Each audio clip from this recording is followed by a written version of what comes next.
ॐ ब्रह्मानन्दं परमसुखदं केवलं ज्ञानमूर्तिं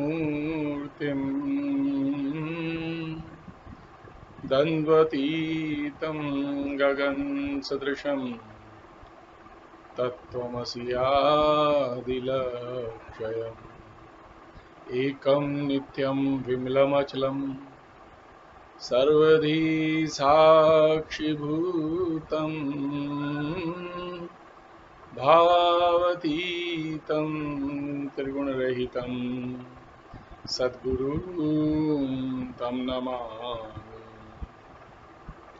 Shalom friends, today we will take chapter 103 Yoga Vasishtha Maharamayana Utpatti Khanda, and in this chapter the changing mind is described, and Vasishtha is speaking. Some minds are seen to break forth in passion, like the torrents of oceans, and to heave and overflow on earth on every side. They reduce the great lowness and exalt the low to greatness.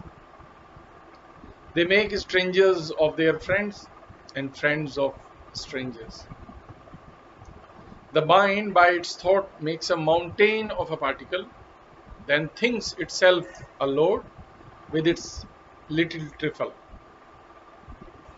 The mind elated by prosperity, received by the will of God, spreads a large establishment for a while, then in a moment is reduced to a poverty at its loss.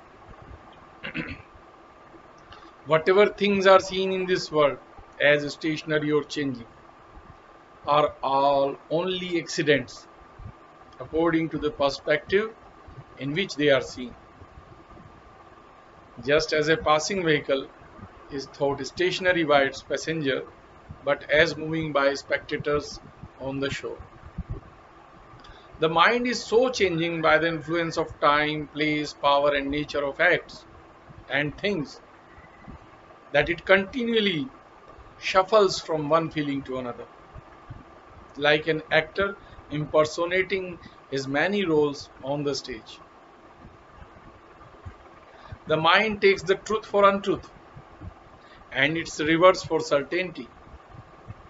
So it takes one thing for another, and its joy and grief are all of its own making. The fickle mind gets everything according to its own doing, and it regulates all the actions of our hands, feet, and other members of the body. Hence, it is the mind that reaps the reward of good or evil according to its past acts, just like the tree bears its fruits according to how it is pruned and watered. As a child makes a variety of toy dolls from clay, so the mind is the maker of all its good and bad according to the merit or demerit of its past actions. Therefore, the mind that is situated in the earthen dolls of human bodies can do nothing of its own unless it is so destined by virtue of its former acts. As the seasons cause changes in trees, so the mind makes differences in the dispositions of living beings. The mind indulges in its sport of deeming an inch a mile and vice versa, of thinking something as long or short, like the operations of our dreams and fancy.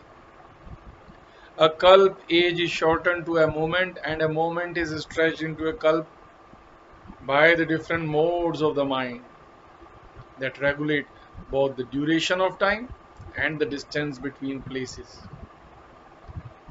The perceptions of quickness and slowness of motion,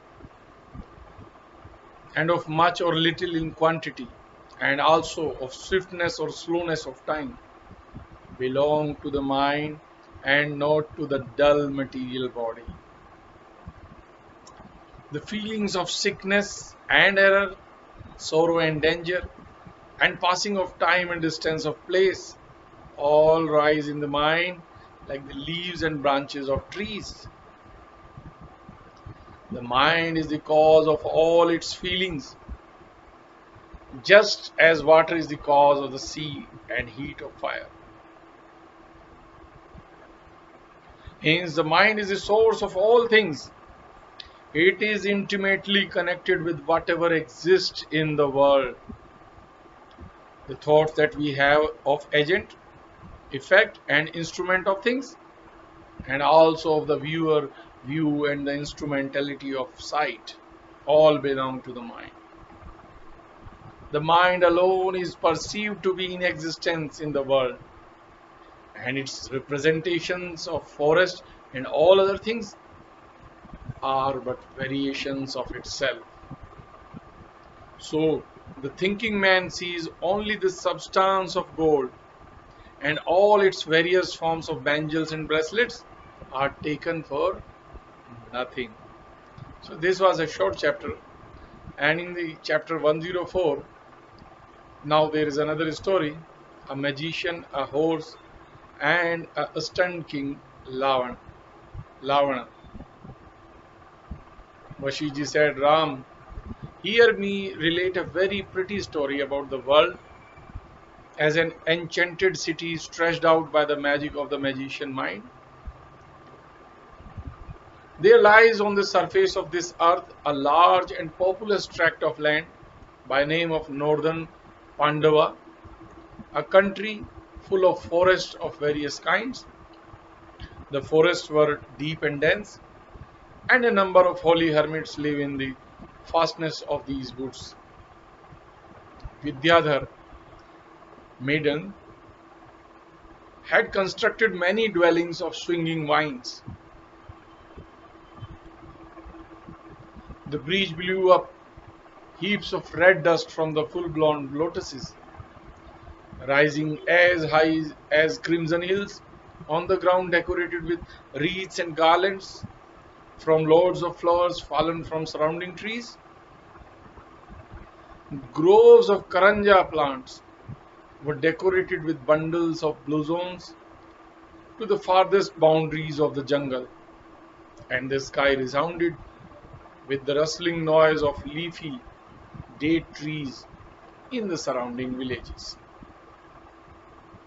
There was a range of tawny rocks on one side and fields brown with ripened grain on another, while the warbling of cerulean doves echoed in the resonant groves.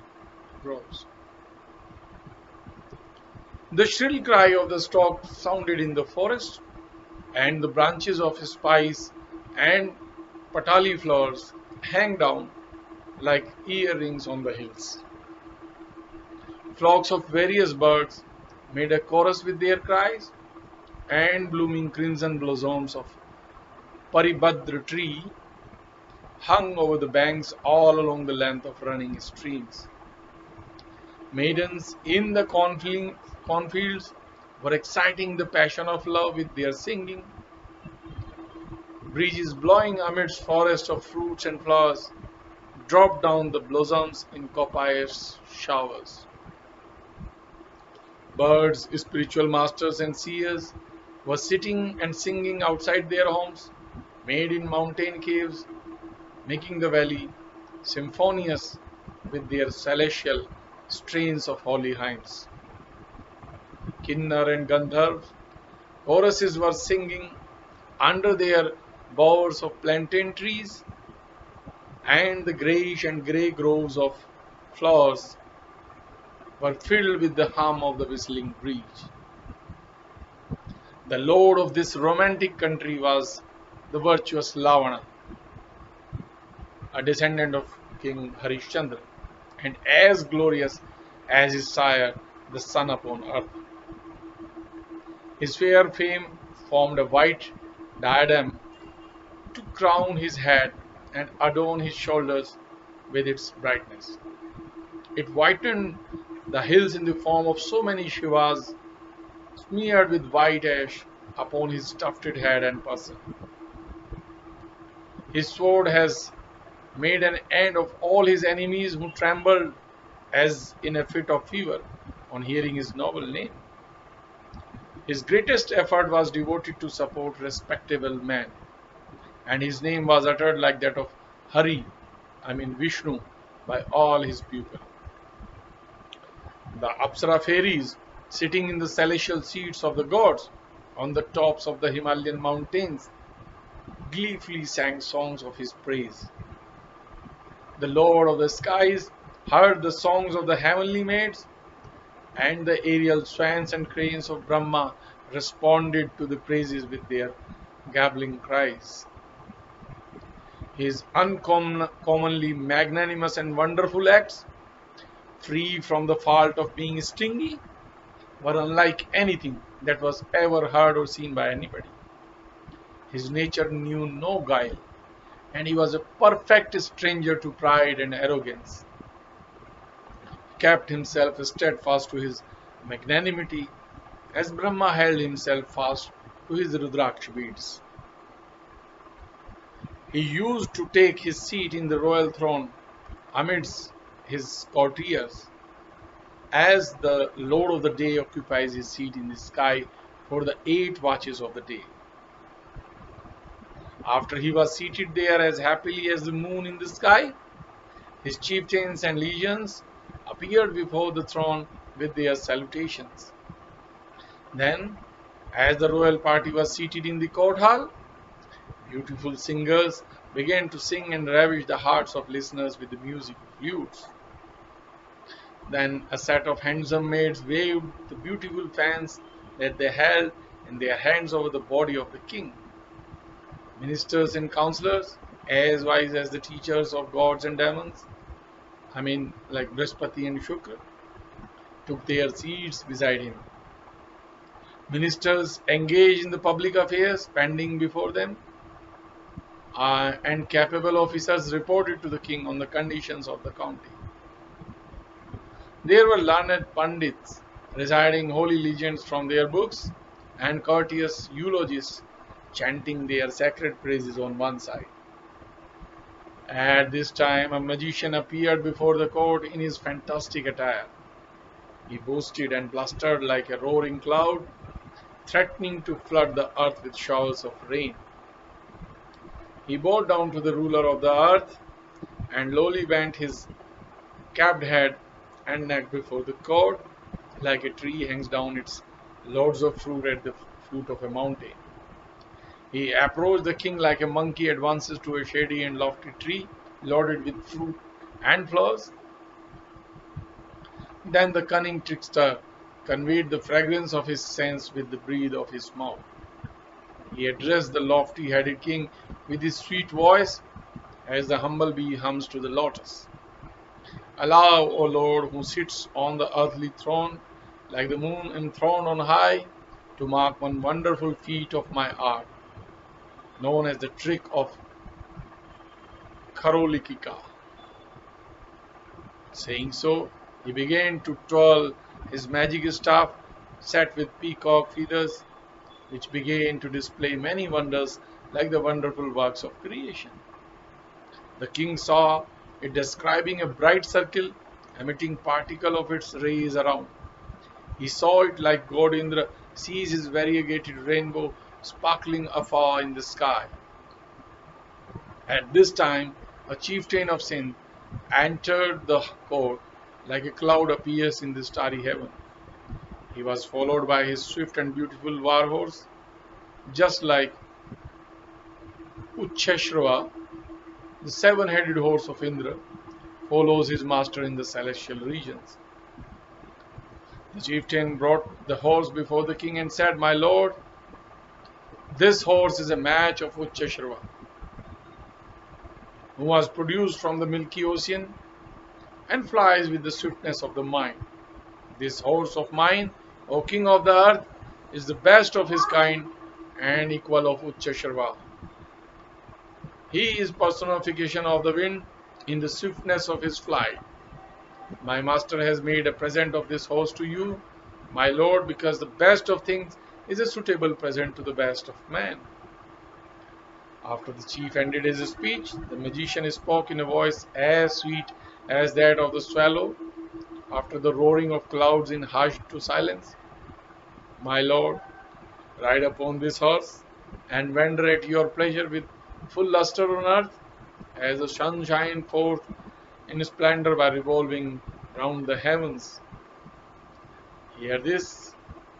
King looked at the horse, and in a voice like that of a peacock, answering a roaring cloud, ordered the horse to be brought before him. The king saw the horse like a figure drawn in the painting, and gazed upon him with fixed eyes, and without closing his eyelids, as if the king himself had been turned into a painting. Having looked upon the horse for a long time, he mounted on his back and sat still with his closed eyelids, as sage Agastya was confounded at the sight of the sea and its rocks. He continued for a couple of hours as if he was drowned in his meditation, and as unconscious saints remain in the enjoyment of their internal and spiritual samadhi. He remained spellbound and overpowered by his own might. None could rouse the king, roused from his stupefaction. He remained absorbed in some thoughts of his mind. Flapping fans ceased to wave about his body, and the holders of the fan remained as still as moonbeams at night. Courtiers remained motionless at seeing his stillness, as when the filaments of the lotus remain unmoved when smeared in the mud. The noise of people in the courtyard became hushed and quiet, like the roaring of the clouds stops at the end of the rains. Ministers were drowned in their thoughtfulness and questions at the state of their king, just like the host of gods were filled with anxiety on seeing the club bearing Vishnu fighting with demons. People were struck with terror and dismay at seeing this paralysis of their king, who remained with his eyes closed, like closed lotuses shorn of their beauty. And in the next chapter, the magic spell on King Lavana is broken. This is chapter 104 is like this.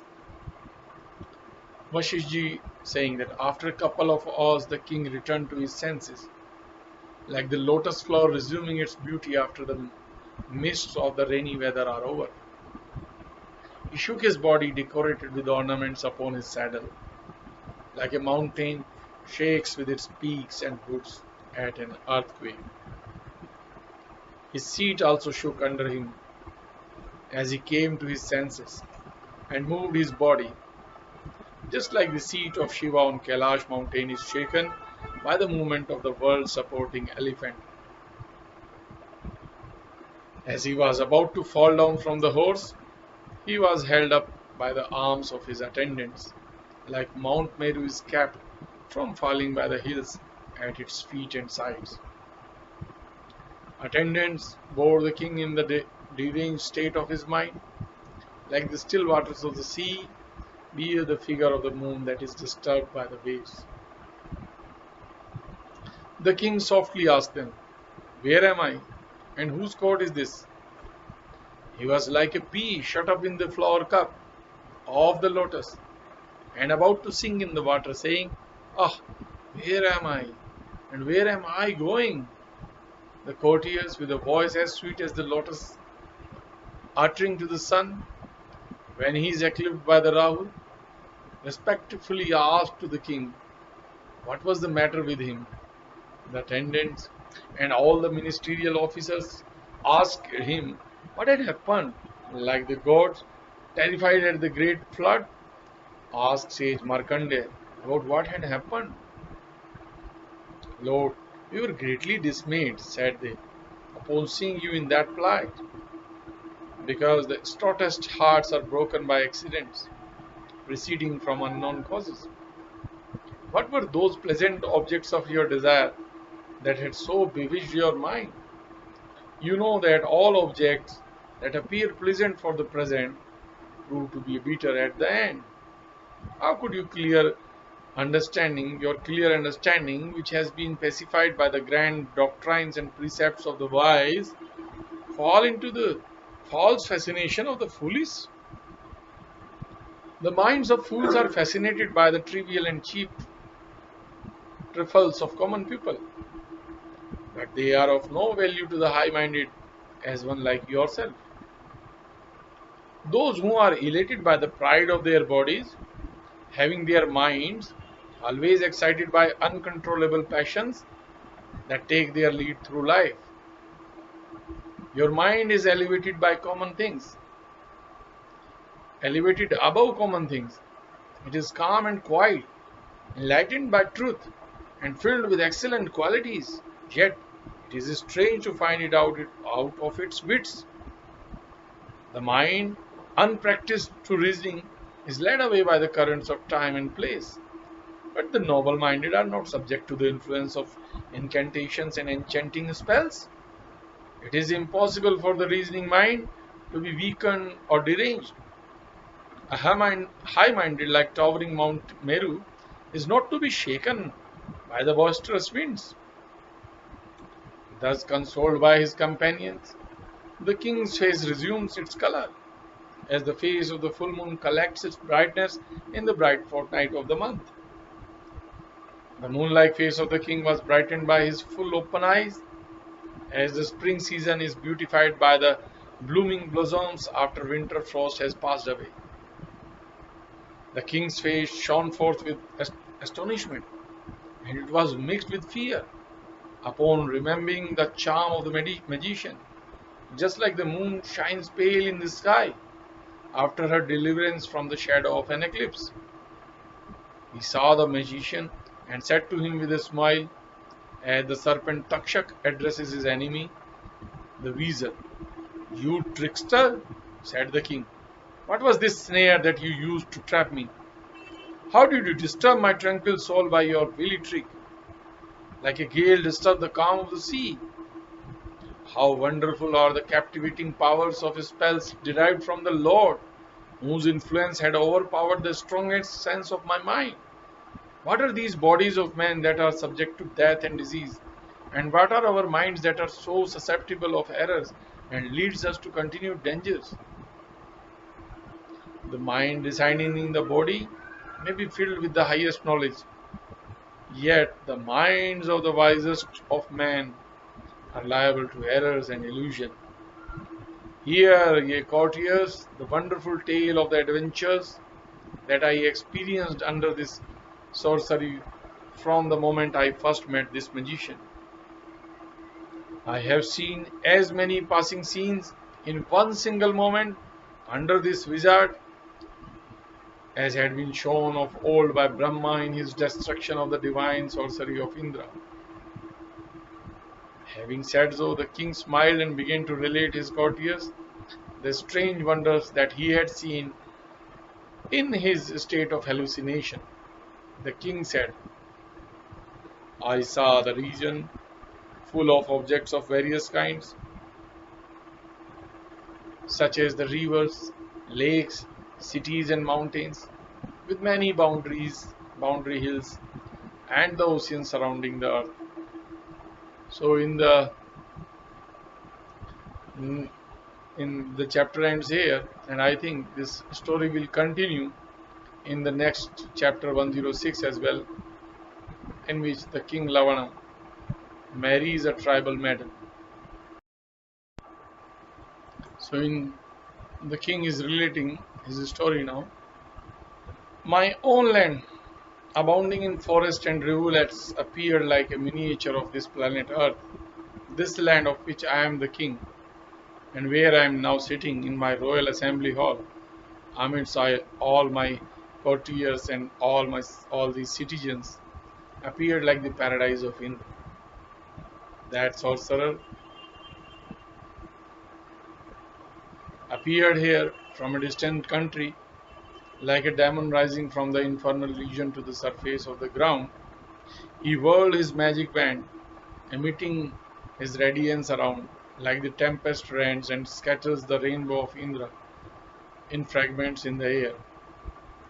I was looking intently at the whirling wand and the horse standing before me, then mounted on the back of the steed in the dizziness of my mind. I sat on the bank on the back of this unmoving horse and seemed to ride on a fleet horse with the swiftness of Pushkar and Avarta clouds, riding over the tops of immovable rocks. Then I went on a chase at full speed, passing over an ownerless desert, howling like the surges of the boundless ocean. The horse bore me through the air as if we were blown by the winds. We dashed onward like common people, who are carried afar by the currents of the unsatisfied desires of their minds. Then, being fatigued with my journey and moving slowly on my wearied horse, I reached the edge of a desert which was as vacant as the mind of a pauper and as empty as the heart of a woman. It was like the wilderness of the world burned down by a conflagration without even a bird flying over it. It was like a waste of sandy frost without a tree or any water in it. In its extent, it appeared like another sky, or like the eighth ocean of the world. It was like a sea on earth with its bed entirely dried up. It was as expanded as the mind of a wise man, and as furious as the rage of the ignorant. There were no trace of human feet, no track with any grass or herb in. My mind was bewildered with this boundless desert, like that of a woman fallen into adversity and having no friend, food or fruit for her support. The face of the sky was washed by waters appearing in the mirage of the sandy desert. I traveled, panting in that dreary spot, until it was sunset. It was with great pain and sorrow that I crossed that vast desert, like a wise man who crosses this world, all hollow and void within. After passing this desert, and as the sun was setting, I reached a thick forest. Tired with traversing through the hollow sphere of heaven, here birds were warbling amidst jam and kadam trees. They were the only friends that weary travels could meet in their weary and lonely journey. Here, detached plots of long grass were seen waving their tops like covetous men nodding their heads on finding some riches to their heart's content. This shady forest afforded me a little joy after my pains in the dry and dreary desert. Just like a lingering disease seems more desirable to man than the pains attending death. I got under the shade of a jambira tree and felt myself as pleased as when sage Markandeya got to the top of the mountain during the great deluge. I took another I took shelter under the vines descending from its branches, just as the scorching top of a mountain finds temporary shade under a dark cloud. As I was holding the hanging roots in my hand, the horse slid away from underneath me, like the sins of a man glide under him who puts his trust in the sacred Ganges river. Fatigued with my travel, that long day through the dreary waste, I took refuge under this tree, like a traveller rest under the shelter of a culp tree at the setting of the sun. All this business of the world was stopped as the sun went down to rest in the western hills. As the shade of night spread over the bosom of the universe, the entire forest below took itself to its nightly rest and silence. I rested in the grassy hollow of a branch of that tree, my head on a mossy bed like a bird in its nest. I remained there as unconscious as one bitten by a snake, and like a dead body that has lost its past memories. I was as impotent as a sold slave and as helpless as one fallen in a dark pit. That one night I passed in my senseless seemed like a long culped aeon. I thought I was buffeting in waves like sage Markandeya at the Great Deluge. I passed the night under a train of dangers and difficulties that invaded me as in the state of dreaming. I had no thought about bathing or eating or worshipping my Maker. I passed the night in restlessness and disquiet, shaking like the branch of a tree. This single night of travel was as long as it was tedious to me. A melancholy spread over my face as darkness veils the face of the night. My waking eyes kept watching for the day, like the watchful eyes of blue lotuses expect the rising moon. The demonic noise of wild beasts hushed in the forest at the end of the night. I began to shiver from cold, my teeth clattering. Then I saw the east, red with flush of intoxication, as if it was laughing at seeing me drawn in difficulties. I saw the sun advancing towards the earth, mounting on his Aravat, the regent elephant of that quarter. He seemed as full of glee as an ignorant man has in his folly, and as a poor man in obtaining a treasure. I got up from mossy bed and shook off my bad cloth, like Shiva tossing off his elephant hide during his giddy evening dance. Then I began to wander in the wide forest, just as God Rudra roves about the wide world after its desolation by his demons at the end of Kalpas. There was no animal of any kind to be seen in the desolate desert, just as the good qualities of good breeding are never found in the illiterate. I saw only lovely birds, perched and chirping all about the woods without intermission. It was midday when the sun had run his eighth hour and plants had dried up the dew of their morning baths. When I saw a maiden carrying some food and drinking bowl of water, just as Hari, in his disguise in the shape of Madhvi, bore the poisonous liquor to the demons. She was of a swarthy complexion and dressed in dark black clothing. When I advanced towards her, like the bright moon appears towards the black and dark night, she looked at me suspiciously. I asked her to give me some of her food in my great distress, because I told her one is enriched by relieving the distress of the needy. "Oh, good maid," I said, "increasing hunger is consuming my stomach, and I would take any food, even as the female serpent in extreme hunger devours her own young." I begged of her, and yet she gave me nothing, but remained as unmoved as the goddess of fortune, who declines to favor the wretched however much they implore her aid. For a long time I kept following her closely from one wood to another, moving behind her in the afternoon and clinging to her like her own shadow. Then she turned to me and said, "Know me to be a tribal, Chandal girl bearing the name of Harakyuri. We are as cruel as Rakshas demons.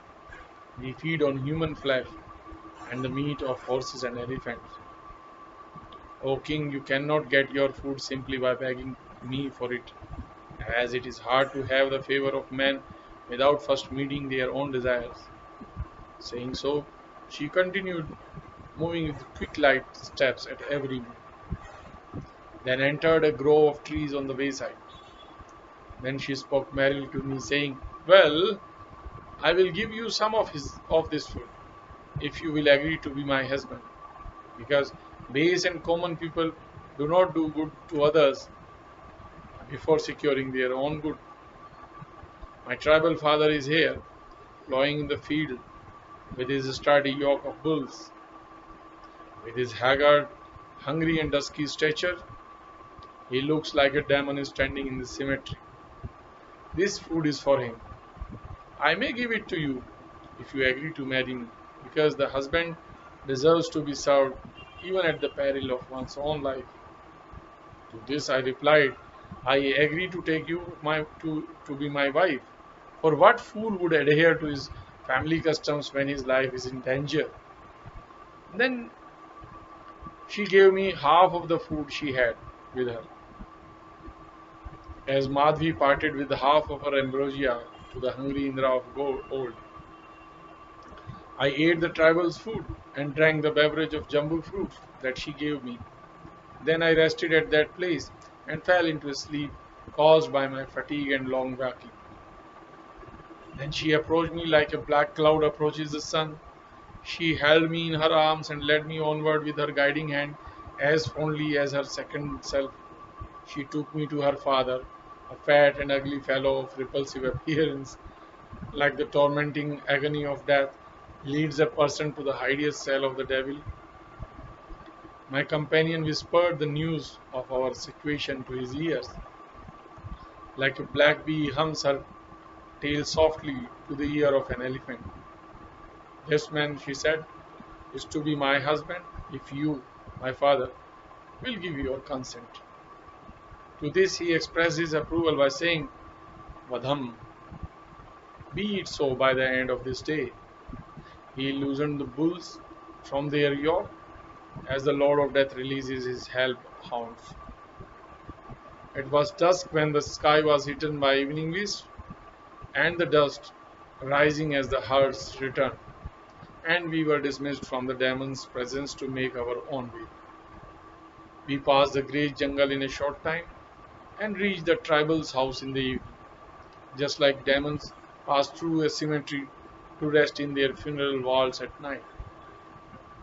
On one side of the house had slaughtered monkeys, cocks, and crows, swarms of flies flying over them and sucking the blood sprinkled over the ground. Moist entrails and arteries of slaughtered beasts were hung up to be dried in the sun and chased by ravenous birds hovering over them. Flocks of birds fluttered over jambira trees. Heaps of fat were laid up to be dried in the portico, ravenous birds flying over them. The skins of slain animals smeared with blood lay in piles. Little children had bits of flesh in their hands, beset by buzzing flies, and older tribals sat and rebuked the children. Then we entered the house, scattered with disgusting entrails and intestines. I thought I was like the ghost of a dead man standing beside the Lord of Death. I was offered a seat of a big plantain leaf, given with due respect so that I might be seated as a welcome guest in the abominable abode of my newly earned father-in-law. My squint-eyed mother-in-law then eyed me with her blood-red eyeballs and muttered with gladness in her look, "It is our would-be son-in-law." Afterwards, we sat on some seats made of skin, and I partook of the meal served to me as reward for my sins. I heard many of those endearing words that are the seeds of endless misery, and many speeches that were unpleasant to my mind because they were of no benefit to me. One day afterwards, when the sky was cloudless and the stars were shining, it came to pass that they presented a dowry of clothes and other articles before me. With these they gave me that frightful maiden to me, and we were joined together as black and white, and as sin and its torment together. The flesh-eating tribals celebrated the marriage ceremony with a profusion of wine and loud shouts of joy. They beat their noisy drums with merriment, as wicked men delight in carrying on the acts of their violence. So here, the king is also got married. And with this chapter 106 also comes to an end. I think we should rest here our today's session, and we will continue this story tomorrow as well, by the grace of Lord Ram, in chapter 107 onwards. Until then, Shivoham friends.